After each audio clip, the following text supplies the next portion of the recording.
તો આગળ સમાચારમાં વાત કરીએ તો સમાચાર સામે આવી રહ્યા છે તો કહી શકાય કે મહત્વપૂર્ણ સમાચાર સામે આવી રહ્યા છે તો કહી શકાય કે પીએમ મોદી રાષ્ટ્રપતિ પહોંચ્યા અડવાણીના નિવાસ સ્થાને તો રાષ્ટ્રપતિ પણ અડવાણીના નિવાસ સ્થાને પહોંચ્યા રાષ્ટ્રપતિએ અડવાણીને એનાયત કર્યો છે ભારત રત્ન એવોર્ડ તો એવોર્ડ આપીને તેઓને સન્માનિત કરવામાં આવ્યા રાષ્ટ્રપતિ પહોંચ્યા અડવાણીના નિવાસ સ્થાને તો રાષ્ટ્રપતિએ અડવાણીને એનાયત કર્યું છે ભારત રત્ન એવોર્ડ તો ભારત રત્ન એવોર્ડ આપીને અડવાણીને સન્માનિત કરવામાં આવ્યા છે તો હાલ રાષ્ટ્રપતિ પહોંચ્યા છે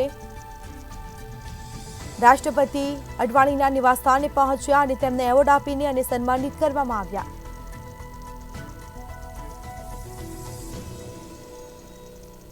તો રાષ્ટ્રપતિ પહોંચ્યા અડવાણીના નિવાસસ્થાને તો પીએમ મોદી પણ પહોંચ્યા રાષ્ટ્રપતિ અડવાણીના નિવાસ સ્થાને પહોંચ્યા તો ભારત રત્ન એવોર્ડ આપી અને તેમને સન્માનિત કરવામાં આવ્યા છે તો આ દ્રશ્યો સામે આવ્યા છે રાષ્ટ્રપતિ અડવાણીના નિવાસ સ્થાને પહોંચ્યા અને તેમને એવોર્ડ આપી અને સન્માનિત કરવામાં આવ્યા છે